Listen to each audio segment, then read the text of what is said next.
Somente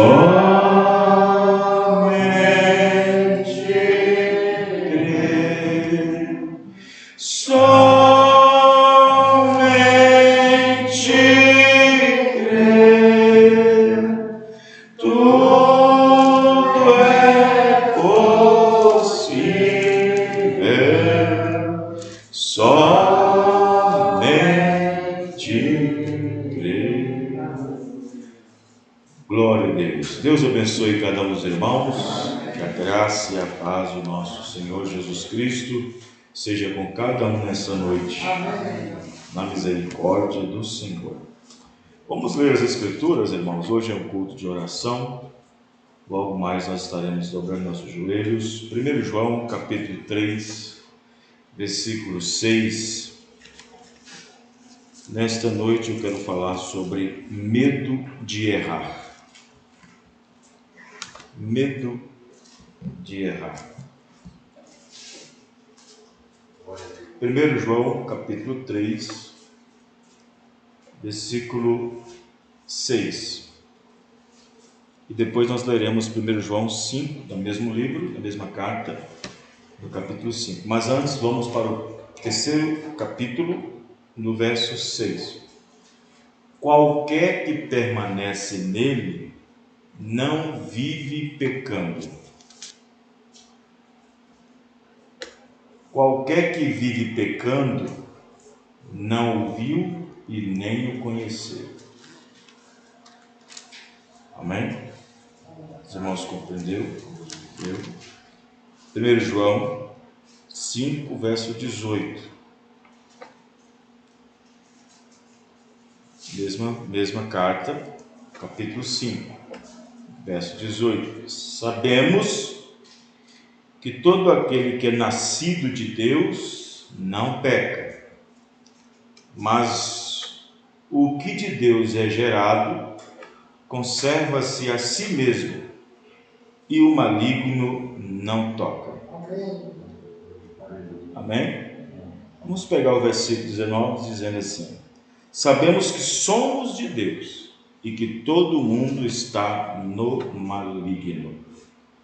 Senhor nosso Deus, Pai Celestial, aqui está a Tua palavra e cremos, ó Pai, que o Senhor nos ajudará, nos abençoará, pois essa semana é uma semana de Santa Ceia, é a semana onde nós iremos, ó Pai, participar da mesa do Senhor, lembrando-nos do Senhor, e precisamos da graça do Senhor, precisamos da Tua misericórdia nas nossas vidas. Ó Senhor, que o sangue do Senhor Jesus Cristo, que foi derramado e que está fazendo através do seu corpo uma intercessão diante de Deus pelas nossas fraquezas, nossos erros, possa esse sangue nessa noite nos limpar, nos purificar, tirando de nós tudo aquilo, Senhor, que prejudica a nossa salvação, que prejudica a nossa santificação. Que o Senhor nos liberte através da Tua palavra, porque a Tua palavra é a verdade, pois nós não podemos ir contra a verdade, senão pela verdade. Abençoa, Senhor, mais uma vez. Pedimos que o Senhor parta o pão nessa noite, o pão da Tua palavra, no nome do Senhor Jesus. Amém. Muito bem, os irmãos podem se assentar. Graças a Deus. Deus abençoe cada um dos irmãos. Deus abençoe cada uma família que aqui está ou que representa sua família. Que Deus os recompense. Deus os ajude, Deus os abençoe. Abençoe seu lar, abençoe seu trabalho, sua casa, seus filhos. Que Deus possa trazer e usar de misericórdia para conosco. Lembrando aos irmãos que domingo nós teremos Santa Ceia a ceia do Senhor às 18 horas em Sazeiro, com especial saindo daqui às 16h45, como de costume, como sempre, né? Muito bem. Na sexta-feira, dia 5, aqui nós teremos o irmão Josemar, que vai estar conosco a partir das 19h30. Sábado em Birité, não vai haver culto em Birité sexta, o culto de Birité está transferido para sábado. E domingo, Santa Ceia. Muito bem. Vamos falar um pouquinho sobre medo de pecar ou medo de errar. Na verdade, o fato deve ser mais chamado a atenção por medo de errar e não medo de pecar. Porque o profeta disse que o cristão nascido de novo não peca. E a Bíblia diz isso. A Bíblia está dizendo que aquele que é nascido de Cristo, ele não peca. Agora, há uma diferença entre cometer pecado e cometer erros. Por mais que o cristão seja batizado pelo Espírito Santo, por mais que ele tenha nascido de novo, aquele cristão ou aquela cristã, ela vai cometer erros ou enganos, não pecado. Por que, pastor, não cometer pecado? Pois a Bíblia diz que aquele que diz que não tem, aí é outra expressão. Uma expressão muda tudo. No entanto, a Bíblia diz que aquele que não tem pecado é mentiroso. E por que a Bíblia diz que aquele que é nascido de Deus não peca? Parece que a Bíblia está contradizendo a Bíblia? Não. A Bíblia não está contradizendo a Bíblia. No mesmo livro, está dizendo que aquele que é nascido de Deus não peca. E lá no segundo livro está dizendo, se confessarmos, se dissermos que não temos pecado, somos mentirosos. Peraí, a Bíblia está chocando com a Bíblia? Tem uma revelação aí, tem um centro aí. O cristão nascido de novo não peca pelo fato de ter nascido de novo. Mas o que é pecado? Em primeiro lugar, eu tenho que conhecer o que significa pecado. O que é pecado? A denominação, o mundo religioso, diz que pecado, define pecado como beber, fumar, jogar, adulterar, prostituir. É assim que o mundo religioso define o que é o pecado. Aí vem o profeta nos ensinando pela Bíblia, derrubando esta tese religiosa. Porque pecado é incredulidade. A raiz do pecado é a incredulidade. Um dia o profeta estava no púlpito e tinha uma senhora lá ouvindo o irmão Branham pregar. E essa irmã tomou um susto e ficou toda ociosa quando o profeta disse em cima do púlpito: você pensa que fumar, beber, jogar, prostituir é pecado? Isso não é pecado. A mulher levantou e disse: mas o que é pecado então? Gritou no meio de todo mundo. E o que é pecado então, irmão Branham? O irmão Branham disse para ela assim: isso é atributos do pecado. São atributos do pecado. O primeiro pecado que existiu no mundo foi a incredulidade. Desse pecado veio todos os outros atributos. Então, se você fuma, se você bebe, se você joga ou adultera, é porque você é um incrédulo. Não importa se você diz que é crente, não importa que você diz que é um cristão, não importa se você diz que pertence ao tabernáculo, ou seja, qualquer outro lugar que prega a mensagem, mas se você ainda comete isso, bebe, fuma, joga, mente, rouba, você é um incrédulo. Porque pecado é incredulidade.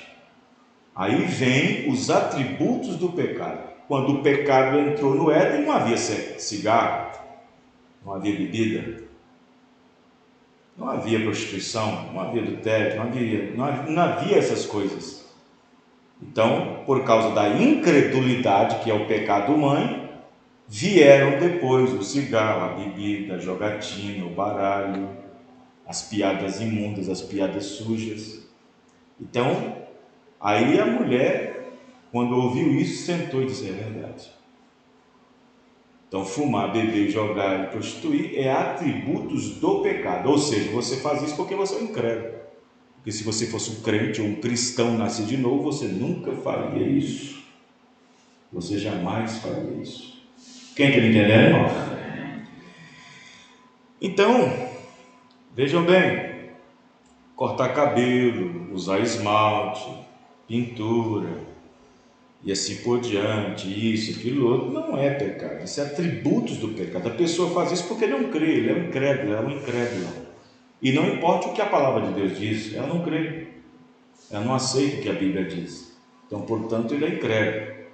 Se vocês observar, tem muitos crentes agora sentados em bancos, crentes incrédulos, em suas próprias igrejas, crentes incrédulos. Tem mulher ali que corta cabelo, que usa batom, que usa esmalte, que anda com roupa masculina, está dentro da igreja, são crentes incrédulos. E não importa o que a Bíblia diz, não importa o que ela diga, eles são incrédulos, não aceitam. Quem está entendendo, irmãos? Então, pecado é incredulidade. Talvez não é o que você pensou, mas é o que é verdade. Então, por isso que a mensagem é diferente, porque se a mensagem viesse para nós do mesmo ritmo, do mesmo teor da denominação, por isso que a mensagem é diferente, amém, irmãos? Não é o que você pensou, é o que Deus disse. Não é o que você imaginou, é o que está escrito, é o que Deus disse e o que foi revelado através do profeta de Deus para esta era. Agora preste bem atenção no que eu vou dizer aqui. O sangue do Senhor Jesus Cristo, ele faz asepsia. O que significa asepsia? Asepsia quer dizer limpeza. Asepsia no grego quer dizer limpeza. O sangue de Jesus Cristo faz uma asepsia, uma limpeza. Vejam bem, nós somos pecadores, mas redimidos. Nós não somos um pecador por natureza. Por natureza foi antes de você ser justificado, de você ter crido na mensagem e ser batizado em Jesus Cristo. Porque ao crer e ao batizar em nome de Jesus Cristo, você deve sair dali já com a novidade de vida. Continuamos sendo pecadores? Continuamos, mas pecadores redimidos. Amém, irmãos? Vocês estão entendendo? Então prestem bem atenção aí para cá. Agora observe. O profeta irmão Branham disse que Deus é tão santo, tão santo, tão santo, que até os querubins que ficam noite e dia inclinados perante ele com as suas asas, dizendo santo, santo, santo, até os querubins que nunca viu o pecado e não conhece o pecado, não pode olhar para Deus. Não pode. Se eles olharem, eles morrem na hora. Os querubins. Porque Deus é tão santo, tão santo. E aí, observe que a santidade de Deus concernente ao pecado não muda. E, no entanto, o que Jesus Cristo disse? Jesus subiu ao céu sabendo que nós, mortais, sabendo que nós, pessoas sujeitas ao erro, sujeitas a errar, sujeitas a cometer enganos, ficaria aqui. Então, enquanto Jesus não vem para buscar a igreja, para buscar a noiva no arrebatamento, o que ele faz? O que ele está fazendo agora? Fazendo intercessões. Fazendo intercessões, mas por quê? Por mim e por você. Por quê, pastor? Por quê? Se Jesus Cristo não ficasse entre você e Deus, o primeiro erro, o primeiro ato, o primeiro erro que você cometesse por causa da santidade de Deus, porque Ele é santo, Não pode haver pecado, mancha diante dele. O primeiro erro seu, o primeiro declínio, o primeiro escorregão, a primeira coisa que você falasse, que você entristecesse a Deus, naquele momento você já seria, diz o profeta, alvejado, seria exterminado. O que Jesus Cristo faz? Jesus Cristo faz a obra de mediador. Ele faz a obra mediadora. Quem está entendendo, irmãos? Ele faz o trabalho de um medianeiro, mediador. Mediador sobre quem? Um mediador, ele media ambas as partes. Um mediador, conciliador. Ele faz mediação entre ambas as partes, entre um e outro. Então, o que Cristo faz? Cristo para na brecha, fica no meio entre Deus e os homens. E ali ele faz o trabalho de mediador sendo homem.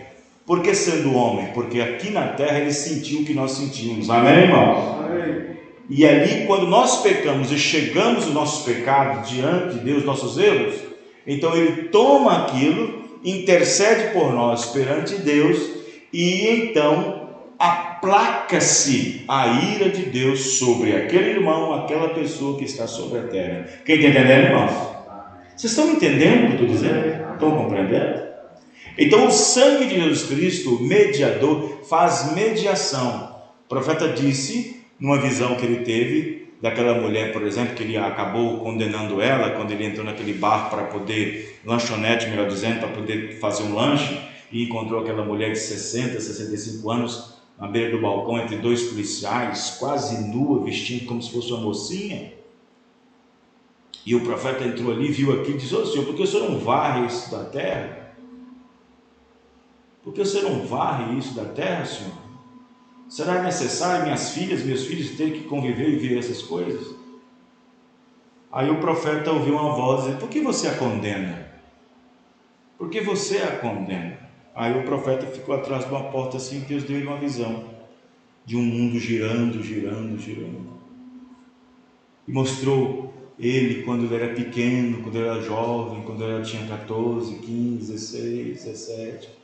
18, os erros que ele cometia, os pecados que ele cometia, e aqueles pecados subia para cima e gritava diante de Deus, e Jesus ia lá e intercedia.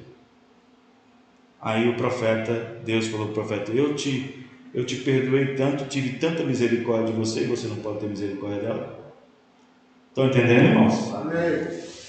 Quando o profeta voltou da visão, os dois policiais não estavam lá, tinha ido para o banheiro, alguma coisa. O profeta aproveitou a oportunidade e foi direto a ela e disse: senhora, me desculpe, mas eu preciso falar com a senhora. Eu sou um pregador e eu vim aqui pedir perdão à senhora. Mas eu pedi perdão por quê? O que você fez contra mim? Você não fez nada assim, mas quando eu entrei aqui, vi a senhora com esses dois policiais vestida dessa maneira, e eu pensei nas minhas duas meninas, e eu pedi que Deus fulminasse a senhora. Mas Deus me corrigiu ali atrás, e eu vim aqui pedir perdão. E o profeta partiu, começou a pregar para ela, e ela revelou para ela que ela não era assim, ela tinha nascido num lar cristão. Tinha nascido num lar cristão, mas o mundo deixou ela naquela condição. Está entendendo, irmão? Amém. Então, vejam bem, então observe bem, que às vezes as pessoas têm um complexo de seguir a Deus em sua palavra, de dar sua vida, entregar sua vida para Deus, com medo de que em algum ponto da vida ele peque, medo de errar. O cristão nascido de novo, ele não peca. A Bíblia diz que não há nenhuma condenação mais para aquele que está em Cristo. Não é para aquele que está no tabernáculo, não é para aquele que está na igreja, é para aquele que está em Cristo. Não há nenhuma condenação mais para os que estão em Cristo. Amém, irmãos? Amém. Porém, a esses que não existe nenhuma condenação, é dito que esses não andam segundo a carne, não andam segundo o ventre, não andam segundo a carne, mas segundo o Espírito. Então não há nenhuma condenação para esses que não andam segundo a carne, mas segundo o Espírito Santo. Então você aceitou Jesus Cristo, você batizou em nome de Jesus Cristo, você deu um passo para Cristo, mas nós não podemos ter medo se algum dia ou se alguma hora, alguma forma, você vier a errar, a cometer erro. Eu não estou dizendo pecado, porque o cristão não peca. Pecado é incredulidade. Você é incrédulo?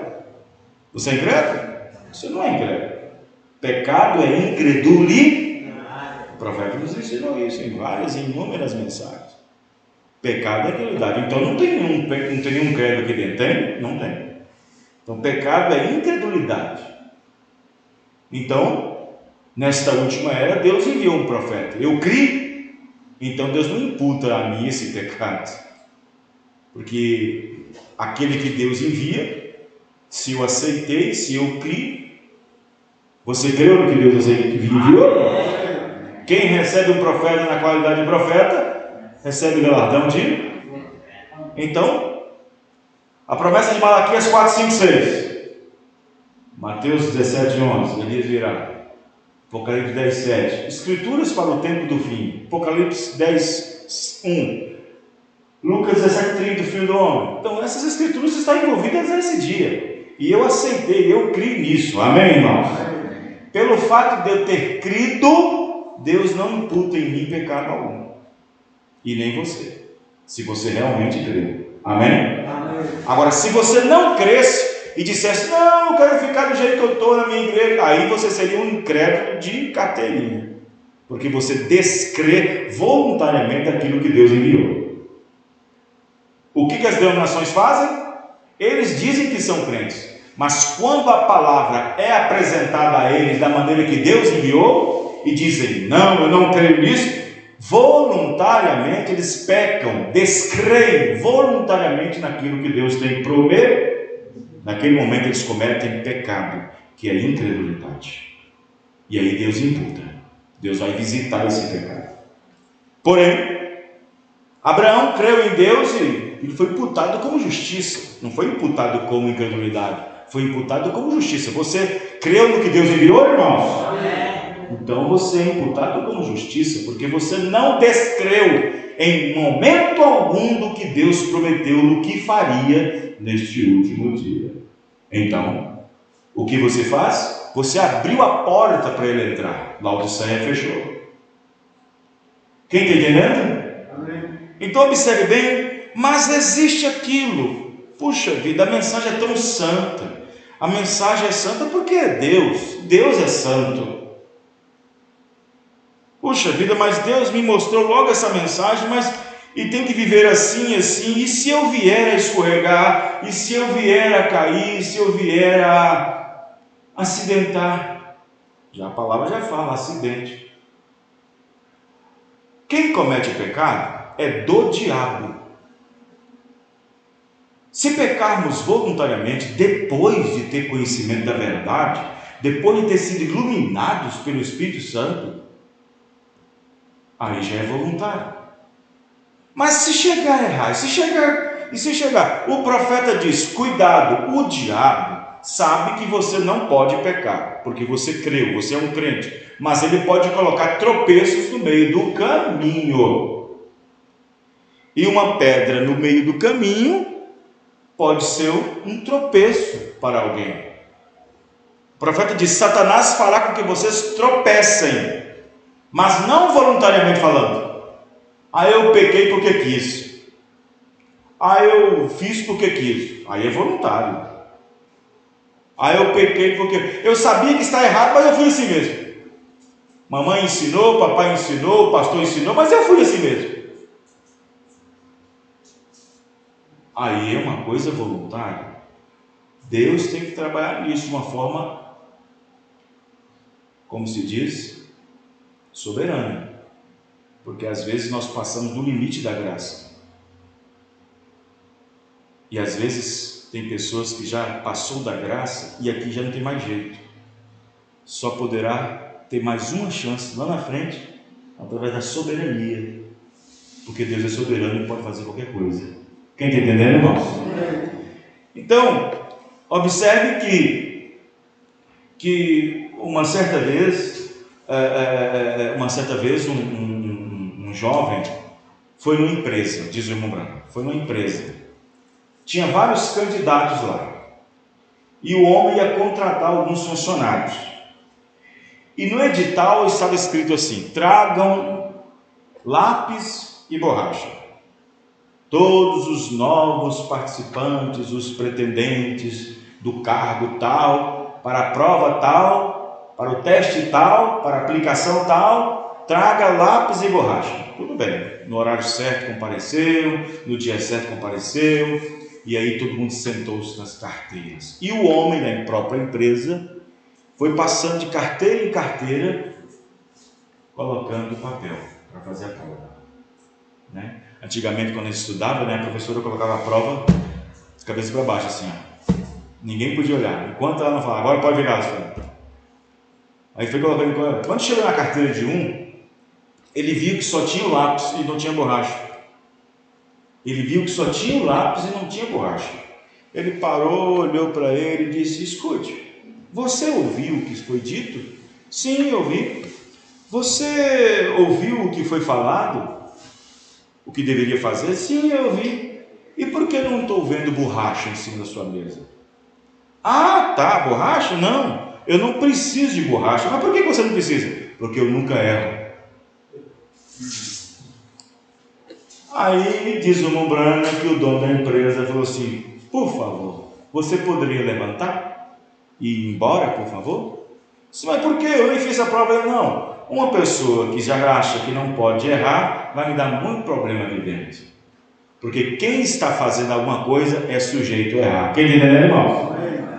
Qualquer pessoa que esteja no trânsito, dirigindo, trabalhando, construindo, está sujeito a errar.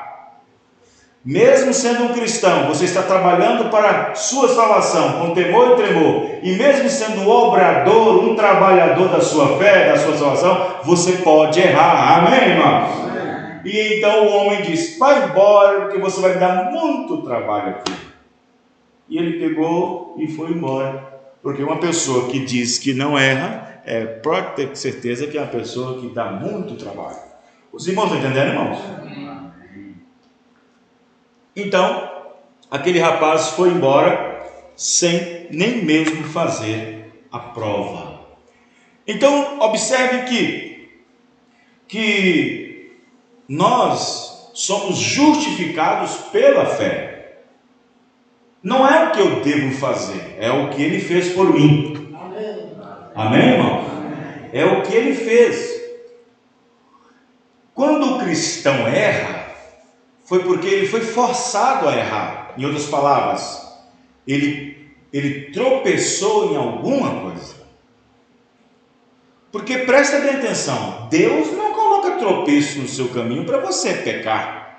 Senão Deus seria o autor da controvérsia. Senão ele estaria contra ele mesmo. Como que Deus me força a pecar? Como que Deus me leva a pecar? Deus não faz isso. Deus não estimula o crente a pecar. Mas ele permite Satanás, que é o contraventor, se colocar em nosso caminho para ver como será a nossa atitude mediante tal a conduta. Porque não se pode ter uma reação antes de uma ação. Então, o que Deus olha não é a ação, o que Deus olha é a reação. Quem está entendendo, irmãos? É a reação que conta. Qual é a sua reação quando aparecer aquilo na sua frente? Qual será a sua reação quando alguém te oferecer uma bebida? Qual será a sua reação quando alguém te oferecer um cigarro? Qual será a sua reação quando alguém incrédulo ou incrédulo diz: deixa eu dar uma pontinha no seu cabelo? Qual será a sua reação quando falar para você assim: você quer ouvir uma piada? Qual será a sua reação? A ação, ninguém pode impedir a ação, mas você pode ter uma reação. Amém, irmãos? A reação impede tal ação. Os irmãos estão entendendo? Então, a ação de uma prostituta se jogar em cima de você, a ação de um rapaz querer dar uma cantada na moça, a ação de A ação vai existir sempre. A questão é a reação. Como que você reagirá diante de uma ação? Deus nos ensina a agir diante da reação e não diante da ação. Amém, irmãos? Os irmãos entenderam? Foi isso que o profeta fez. Ele viu uma conduta e já condenou. A reação do profeta não era a que Deus esperava, não era a que Deus queria. Quem está entendendo, irmãos? Vocês estão compreendendo, irmãos? Então nós estamos vivendo num tempo difícil, muito difícil, porque nós temos um espírito, e este espírito deve ser moderado. Sim, é o espírito que está dentro de nós, é que faz nós sermos o que nós somos. A natureza da alma é o espírito. Amém, irmãos? O profeta diz na mensagem Hebreus capítulo 6, parte 1, disse: você é o que você é na sua alma, Deus é o que Ele é na sua natureza. Então nós somos o que nós somos na nossa alma. Então a natureza da alma, a natureza do espírito é a alma. Então nós somos o que somos, refletidos aqui. Às vezes você encontra pessoas calminhas, então pessoas, falta. Aí você, puxa, fulano de tal tem uma natureza, mas deixa alguma coisa atingi-lo, alguma coisa que o perturbe, alguma coisa que vai incomodá-lo. Talvez ainda não chegou. Deixa. Arrancaram molhos de cabelo, de barba de Jesus. Eles arrancavam. Era arrancado mesmo, chegava a sair sangue. Batia na cabeça dele com a cana, com uma vara, batia na face dele, cuspia nele, e ele não reagiu. Ele estava diante de uma ação cuja reação foi ficar calado. Quem entendeu, irmãos? E calado venceu. Amém? Então é a nossa reação que conta. É a nossa reação. Como que você reage quando você sabe que alguém falou de você? Como que você reage quando alguém disse algo a teu respeito que não é verdade? Qual é a sua reação? Porque é isso que Deus está vendo, é a nossa reação, não é a nossa ação. Como que você reage? Tudo se resume à nossa reação. Chama-se desencadear, reação, reagente. Sim, o que define nós não é a ação, é a nossa reação. Como trataremos aquilo, como faremos com aquilo. Meu Deus, eu errei. Como fazer para ser redimido do erro? Como fazer para consertar o erro? Como fazer para acertar isso? Como fazer para colocar isso no lugar? Está entendendo, irmão? É a reação. É a reação.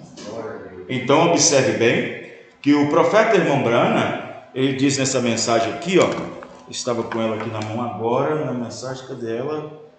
Estava com ela aqui na mão aqui agora. Aonde que eu coloquei? Não, só um pouquinho aqui. Irmão Brana diz aqui na mensagem, ele diz assim: esse é o problema com a igreja, esse é o problema com o povo. Eles têm medo, aqui está, parágrafo 101, redenção pelo poder. Este é o problema da igreja, 101. Este é o problema da igreja hoje. Morre de medo de você cometer uma falha. Aí só.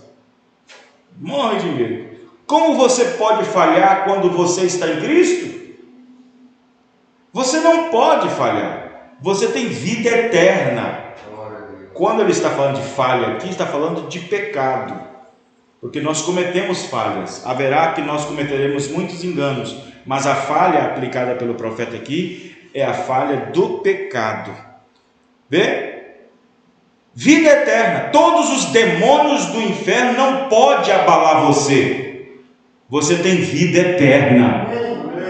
Assim disse Jesus. Então não tenha medo de falhar. Né?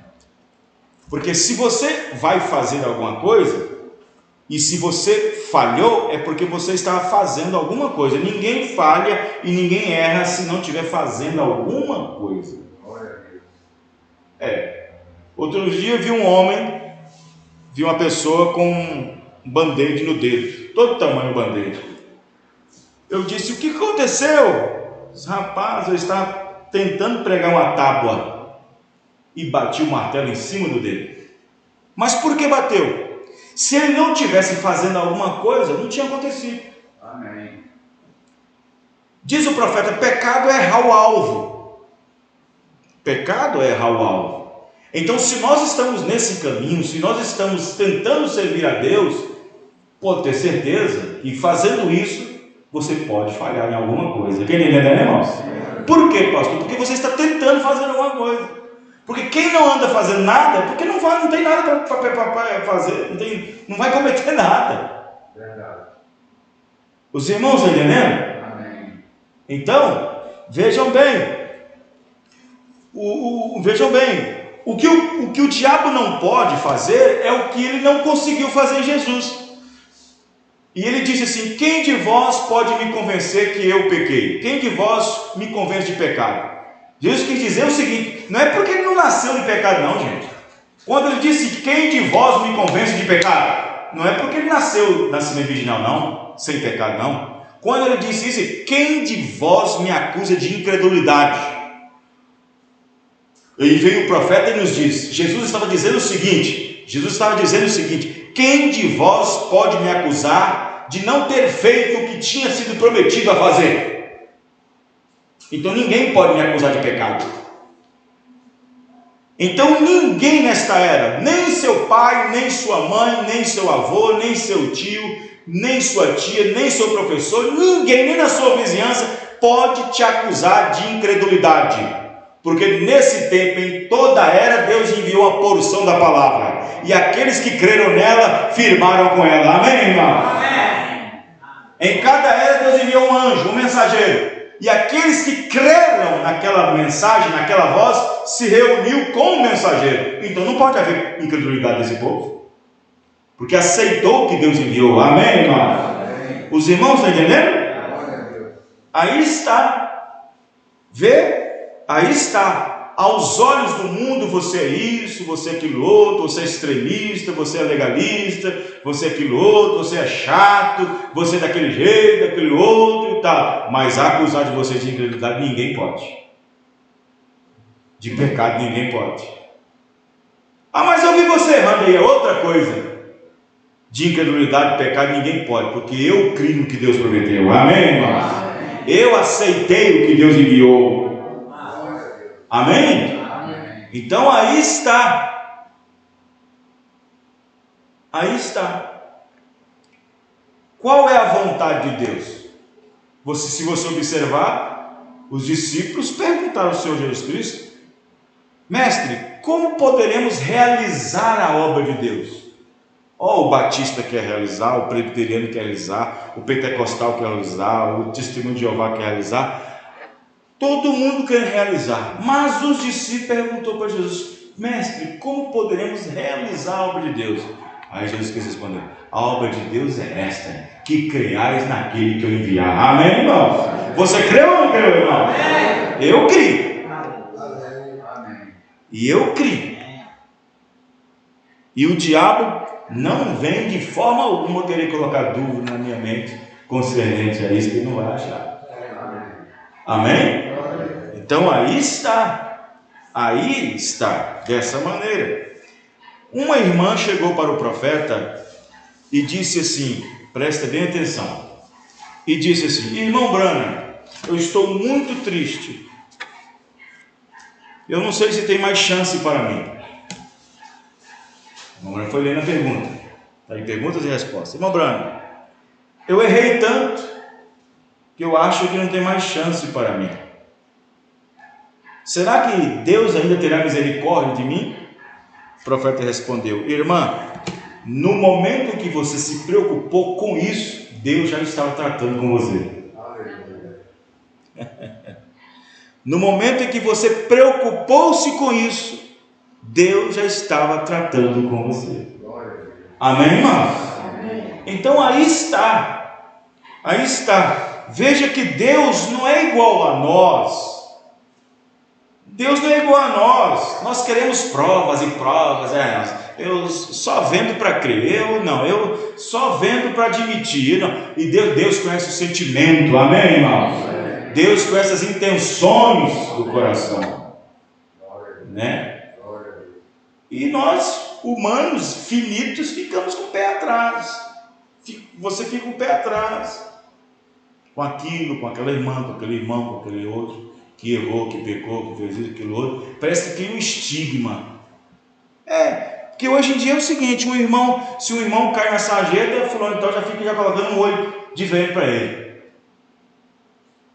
Mesmo que tenha voltado para a comunhão, voltando para a igreja, dizimando, tomando azeite, ainda fica aquele complexo. Que espírito é esse da igreja? Olha, sinceramente, eu fico nervoso, mas nervoso, não na minha igreja, no nosso tabernáculo, são pessoas simples e humildes, mas tem igreja da mensagem, algumas igrejas grandes, que pessoas ficam atravessadas um outro, escolhendo na fila da ceia para lavar o pé, pula daqui, vai cair naquela, vai cair naquele, eu tenho que mudar. Meu Deus, se eu ver, irmão, eu tiro da ceia na hora. Na hora eu tiro.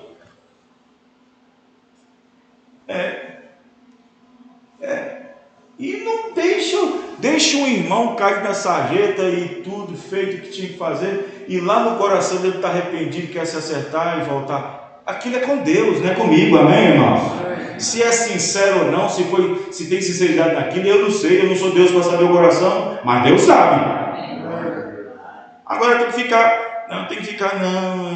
mais, não, porque o irmão, não, tem que ficar mais distante, cuidado, que o irmãozinho já fez isso. Que é isso? Que espírito é esse de igreja? Sem falar dos grupinhos. Está todo mundo junto sentado, ouvindo o pregador, aquela igrejona, todo mundo jovem. Quando termina o culto, vai todo mundo para fora, aí fica os grupinhos. Esse aqui não pode aproximar dele porque tem um grupinho formado. Aquele é os mais humildes, fica com os mais humildes. Aquele ali está com chinela havaiana, fica com chinela havaiana. Que espírito! Eu não aguento, se eu ver, eu não aguento isso, não aguento. Então, Deus nos dê graça, amém, irmãos? Deus nos dê graça e nos dê força. Então, confie na graça do Senhor Jesus Cristo, amém, irmãos? Confie no sangue de nosso Senhor Jesus Cristo. Ele é poderoso. Amém? Vamos orar. Irmão Dário. Glória a Deus. Louvado seja Deus. Irmãos que puderem vir na frente.